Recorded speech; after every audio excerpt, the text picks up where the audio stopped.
Mari kita mulai perjalanan refleksi malam ini dengan sebuah pertanyaan yang sangat jujur. Sebuah pertanyaan yang mungkin sering kita sembunyikan di dalam batin kita yang paling sunyi. Mengapa manusia seringkali lebih memilih bertahan di tempat yang menyakitkan daripada melangkah ke tempat baru yang belum pasti?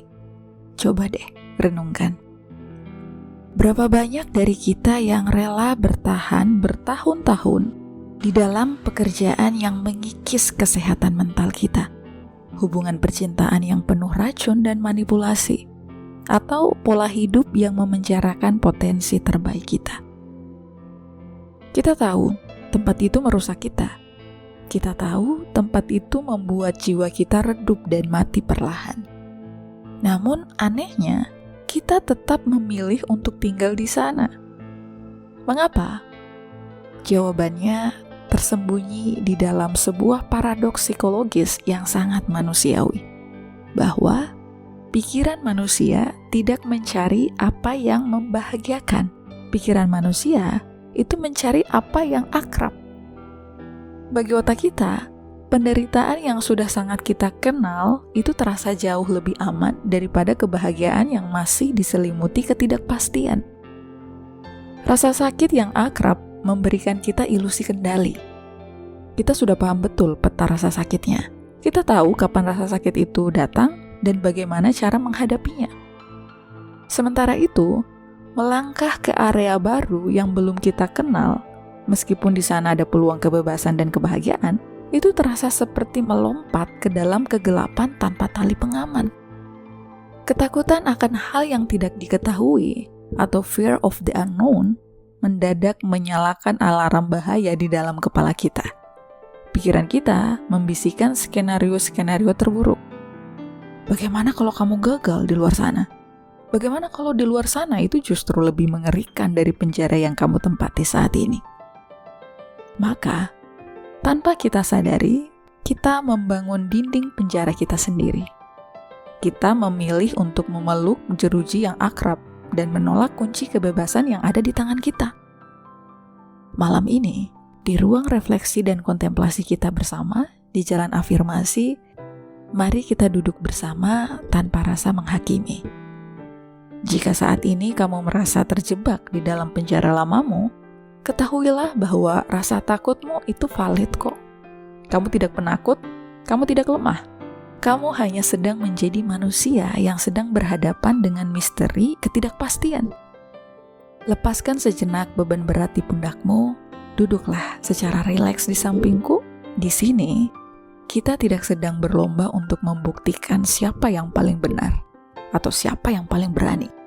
Kita di sini untuk bersama-sama meruntuhkan dinding-dinding ilusi yang memenjarakan jiwa kita. Mari kita ambil napas dalam-dalam bersama. Rasakan udara sejuk memenuhi rongga dadamu yang sempat sempit dan hembuskan perlahan-lahan. Biarkan dadamu menjadi longgar dan lapang. Hari ini kita akan merenungkan bagaimana mengubah cara pandang kita terhadap area buram di depan sana. Kita akan membongkar bahwa kabut tebal ketidakpastian itu bukanlah jurang kehancuran, melainkan sebuah kanvas kosong yang sedang menanti tarian penamu untuk menuliskan takdir barumu.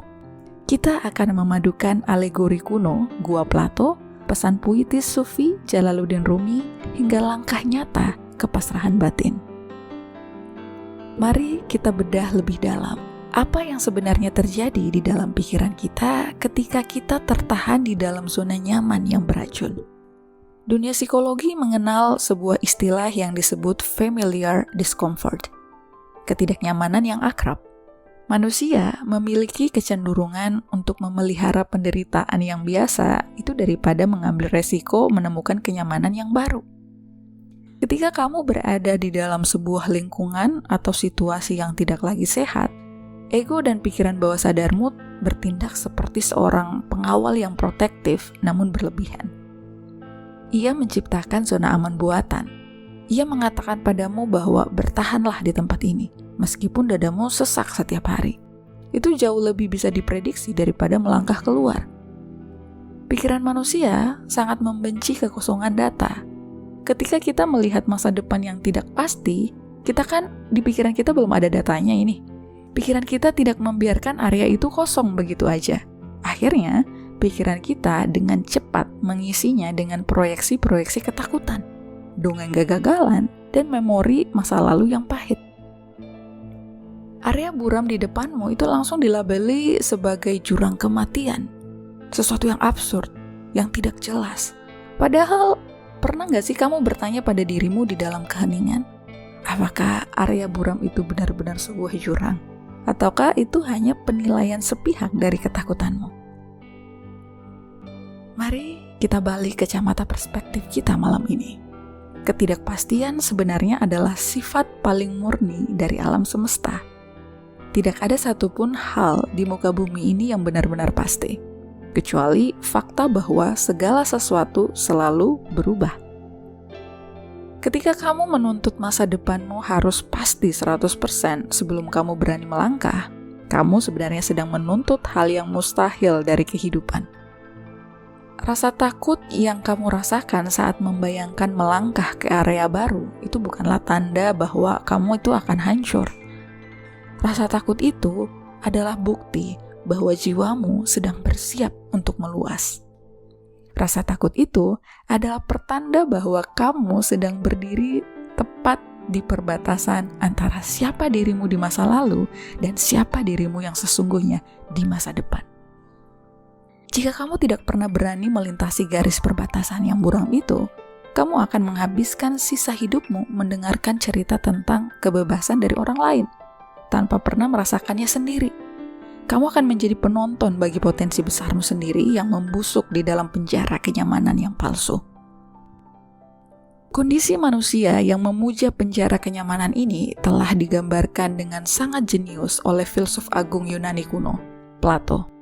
Lewat karyanya yang monumental, Republik, dalam sebuah alegori yang dikenal sebagai alegori Gua Plato. Bayangkan sebuah gua bawah tanah yang gelap. Di dalam gua itu, terdapat sekelompok manusia yang sejak lahir terikat rantai di kaki dan leher mereka. Mereka tidak bisa bergerak dan hanya bisa menatap satu arah, yaitu dinding belakang gua. Di belakang orang-orang yang terikat itu, ada api yang menyala terang. Di antara api dan orang-orang yang terikat, ada para pemegang benda-benda yang lalu lalang membawa patung manusia, hewan, dan pepohonan. Cahaya api membuat benda-benda itu memancarkan bayangan hitam di dinding gua di hadapan para tahanan. Sejak kecil, para tahanan itu hanya melihat bayangan-bayangan bergerak di dinding tersebut. Bagi mereka, bayangan hitam yang gelap, samar, dan kaku itulah seluruh realitas kehidupan.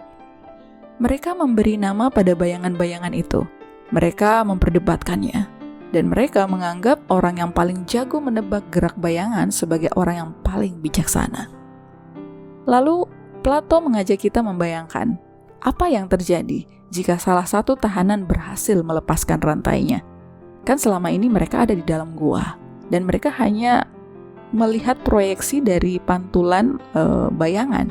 Mereka tidak pernah tahu apa sebenarnya yang ada di luar gua. Nah, Plato mengajak kita membayangkan apa yang terjadi jika salah satu tahanan berhasil melepaskan rantainya. Ia berdiri, membalikkan badannya dan melangkah keluar dari gua menuju dunia luar. Pertama-tama, matanya akan terasa sangat sakit dan silau karena tidak terbiasa melihat cahaya matahari murni. Ia mungkin merasa panik dan ingin lari kembali ke dalam gua yang gelap namun akrab.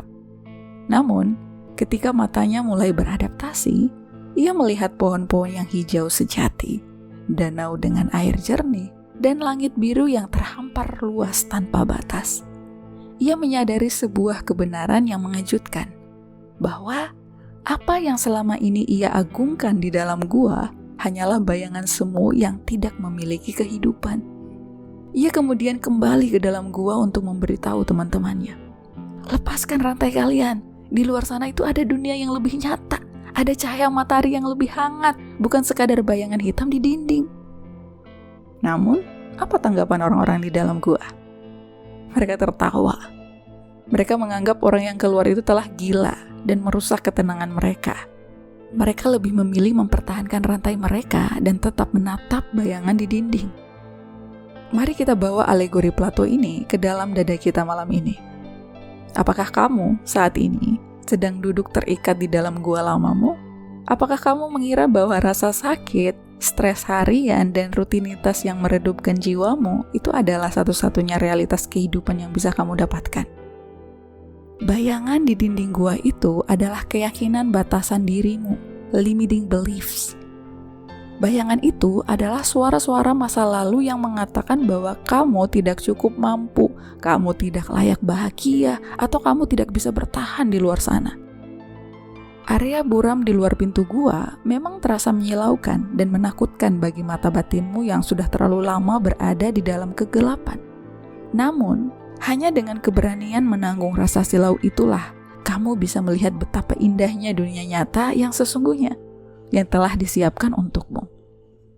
Ketika Plato memberi kita peringatan tentang ilusi gua, sang maestro mistik Sufi, Jalaluddin Rumi, memberikan kita panggilan puitis yang sangat membakar jiwa untuk berani melangkah keluar. Rumi memahami betul betapa manusia seringkali menjadi penakut karena mereka terlalu banyak mendengarkan kisah kegagalan orang lain. Kita sering membatasi langkah kita hanya karena orang lain pernah gagal di jalan tersebut. Rumi menulis sebuah pesan abadi yang mengetuk pintu hati kita malam ini, bahwa jangan berpuas diri dengan cerita-cerita dari orang lain tentang bagaimana mereka berhasil atau gagal. Jangan terikat pada mitos orang lain. Buka mitosmu sendiri, singkapkan takdirmu sendiri. Betapa dalamnya pesan ini. Berapa banyak dari kita yang membatasi impian dan keberanian kita karena kita termakan oleh mitos orang lain. Kita mendengar teman kita gagal saat berbisnis, lalu kita menyimpulkan bahwa kita juga pasti gagal. Kita melihat orang lain hancur saat mencoba menjalin hubungan baru, lalu kita memutuskan untuk menutup hati selamanya. Kita hidup dari cerita orang lain. Kita mengadopsi ketakutan orang lain menjadi ketakutan kita sendiri. Rumi mengajak kita untuk menyadari bahwa setiap jiwa memiliki kisah uniknya sendiri yang langsung ditulis oleh jemari ilahi. Takdirmu itu tidak pernah sama dengan takdir orang di sebelahmu. Langkah kakimu memiliki ritmenya sendiri. Ketika kamu melangkah ke area buram di depanmu, kamu sedang berhenti menjadi pembaca cerita orang lain dan mulai menjadi penulis utama dari mitos kehidupanmu sendiri. Rumi juga pernah berbisik di dalam bait puisinya yang lain bahwa mengapa kamu tetap berada di dalam penjara ketika pintu penjaranya sebenarnya terbuka lebar. Pintu penjaramu sebenarnya tidak pernah dikunci dari luar. Pintu itu dikunci dari dalam, oleh pikiranmu sendiri, oleh ketakutanmu sendiri, dan oleh keenggananmu untuk merelakan hal-hal yang sudah mati di masa lalumu. Runtuhkan dinding penjara itu malam ini. Bukan dengan kemarahan pada keadaan, melainkan dengan pemahaman yang dalam bahwa jiwamu diciptakan terlalu bernilai untuk sekadar menjadi penghuni ruangan yang sempit. Area yang buram di depan sana bukanlah jurang penyesalan. Ia adalah ruang kebebasan murni, sebuah kanvas putih yang belum tersentuh oleh cat, tempat di mana kamu bebas melukiskan keberanian, kedamaian, dan versi terbaik dari dirimu yang selama ini tersembunyi. Lalu, bagaimana caranya kita membangun keberanian nyata untuk melangkah ke area buram itu? Bagaimana caranya agar kita tidak goyah saat kaki kita memijak ketidakpastian?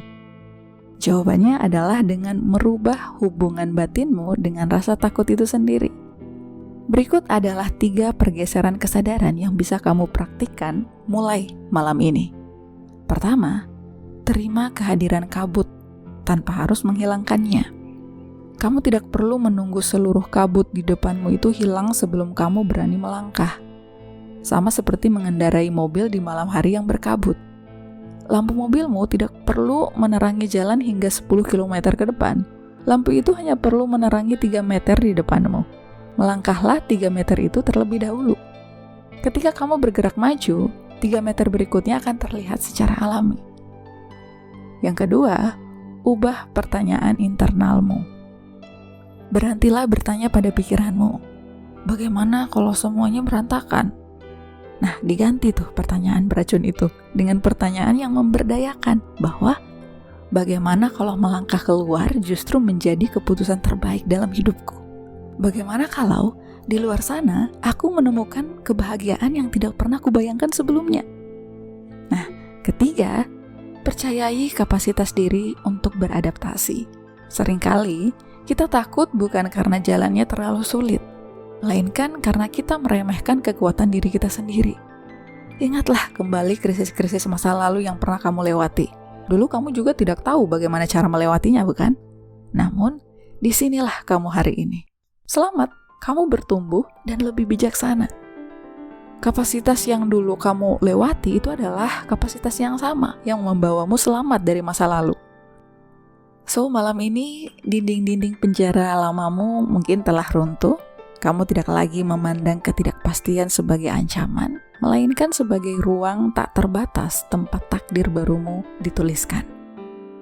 Mari kita kunci keberanian agung ini ke dalam titik terdalam dari kesadaran bawah sadarmu sebelum kamu melangkah menuju tidur nyenyakmu malam ini. Atur posisi tubuhmu menjadi sangat rileks. Biarkan kepalamu bersandar dengan nyaman. Lepaskan semua ketegangan di rahang, leher, dan dadamu. Letakkan kedua telapak tanganmu di atas dadamu. Rasakan detak jantungmu. Itu adalah sebuah bukti nyata bahwa kehidupan di dalam dirimu itu selalu siap untuk melangkah maju. Tarik napasmu dalam-dalam, perlahan lewat hidung. Bayangkan kamu sedang menghirup keberanian murni dari semesta ke dalam jiwamu. Tahan sejenak keheningan itu di dalam dada, dan hembuskan perlahan-lahan lewat mulut. Biarkan semua bayangan ketakutan masa lalu menguap keluar seutuhnya. Ucapkan kalimat-kalimat afirmasi kedaulatan jiwa ini di dalam ruang batinmu yang paling sunyi. Aku melangkah keluar dari kenyamanan yang memenjarakan jiwaku. Ketidakpastian di depanku bukanlah ancaman, melainkan ruang kebebasan tempat aku menulis takdir baruku. Aku tidak lagi terikat pada cerita dan ketakutan orang lain.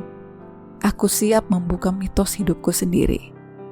Aku membebaskan diriku dan bayangan masa lalu dan melangkah menuju cahaya kebebasanku. Area buram di depanku adalah kanvas kosong tempat aku melukiskan kedamaian dan kebahagiaanku. Aku percaya pada kapasitasku untuk beradaptasi, bertumbuh, dan menang di setiap langkah baruku.